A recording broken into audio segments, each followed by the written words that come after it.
Thank you for joining us on this episode of the SUTV News Podcast. I'm Mackenzie Mitchell.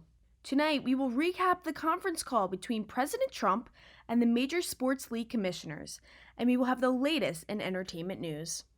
All that and more right here on SUTV News.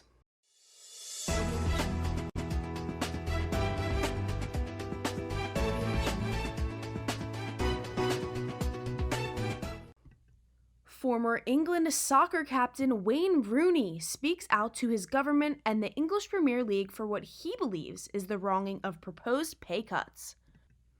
CNN reporters say that the English Premier League is suggesting a combination of pay cuts and deferrals amounting to 30%. Rooney expressed that with his paycheck, he could afford to give some of his salary up, but not every player is in the same position. Rooney further stated that, quote, "If the government had approached me to help support nurses financially or buy ventilators, I'd be so proud of doing so, as long as I knew where the money was going," end quote. Now, this is not the first time Rooney has shared his thoughts during the COVID-19 pandemic and probably won't be the last. Moving on to national sports, a 5-time NBA champion and 4th all-time leading scorer in league history, Kobe Bryant, has now been inducted into the Hall of Fame. This announcement had been made this Saturday by ESPN. Bryant's 20-year career had been played with the Los Angeles Lakers.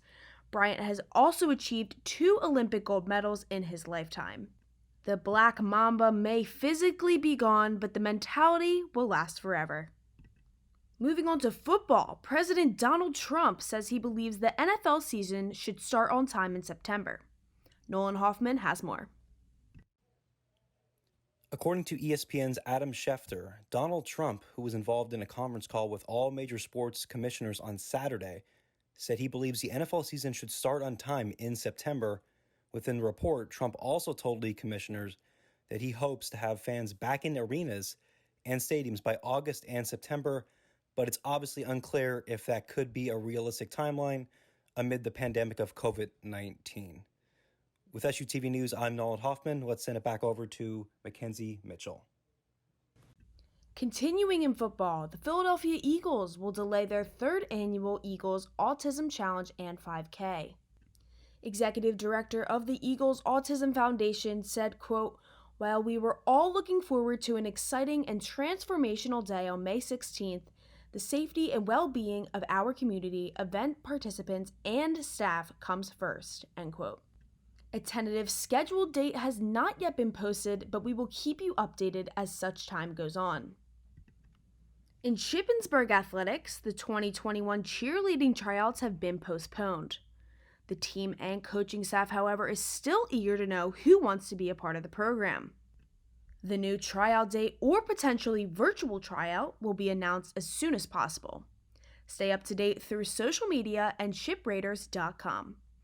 In the meantime, if you are interested, please fill out the tryout packet linked in the description below and email Coach Crystal Coiler-Walker with any questions. Fox 43 sat down with 3 Shippensburg University coaches.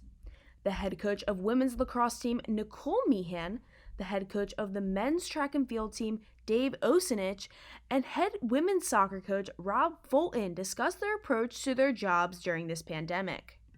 Nicole Meehan, as well as Rob Fulton, expressed the importance of checking in weekly with their players, as it is a difficult time for them. However, Rob Fulton is looking on the bright side of things in that this period of time grants him and his team the opportunity to look at the tactical side of the sport and watching more game film. Nicole Meehan of lacrosse added that the NCAA has rules set in place where any physical workout cannot be reported or required. This has put a lot of self-accountability on the student athletes to stay fit. Coach Dave Osenich from track and field shared that the most difficult thing for his job is the halt of on and off-campus recruiting. Recruiting has been suspended until at least April 15th. This has made coaches alter the way they go about their incoming classes, as usually recruits stay for overnights, watch practices, eat lunch with the team, and get a campus tour. Coach Rob Fulton from women's soccer says that he has been having a bunch of anxious calls about the uncertainty of their collegiate recruiting process. Coach Fulton of women's soccer said, quote, "We will have to rely on virtual recruitment and game film," end quote. Updates on the recruiting aspect of collegiate sports will be updated as time goes on. But speaking of women's soccer has extended their efforts to raise money for their trip to Costa Rica. The team plans to go to Costa Rica during the 2021 academic year to compete in matches, experience local culture, and participate in community service projects working with the local youth.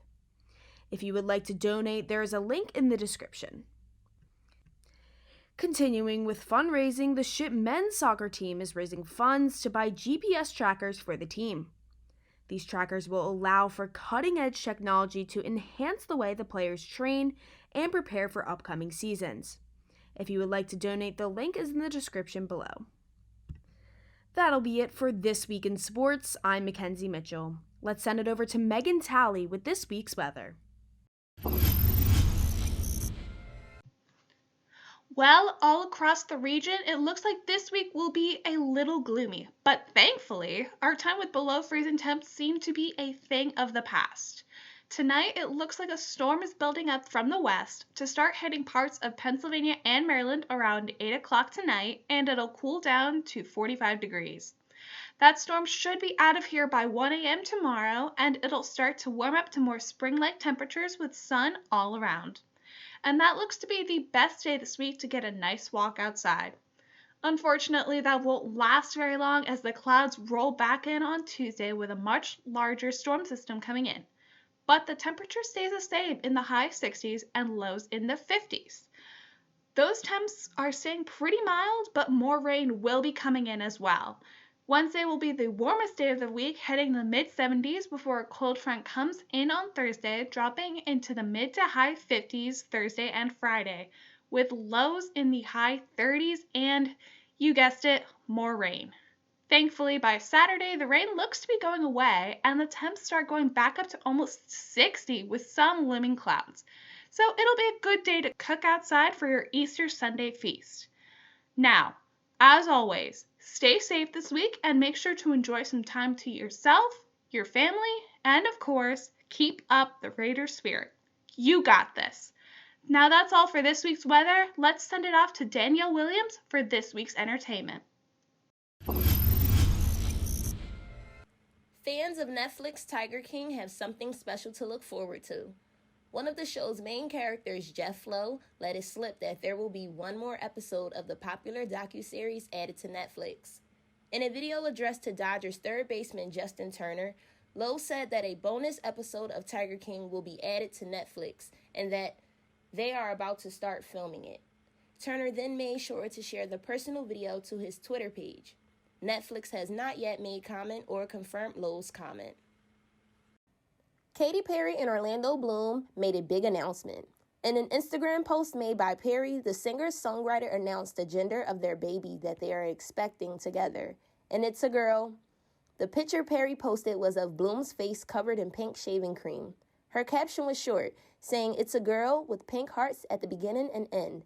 The Instagram picture already has 3.5 million likes. Author of the Harry Potter series, J.K. Rowling, is launching a new website. SUTV's Trevor Arnold has the details. Many schools across the world are out for the year, but classes in session at Hogwarts, according to CNN. Author J.K. Rowling is trying to help make homeschooling a little more magical as millions spend most of their time in the house. She launched a virtual wizarding world with tons of Harry Potter material for kids to enjoy, and they probably learn something too.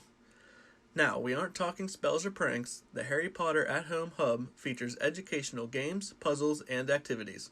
The first book in the series is also available for free on Audible, so kids can enjoy story time with their favorite boy wizard and his friends. Rowling is also helping teachers who want to engage with their students through virtual learning.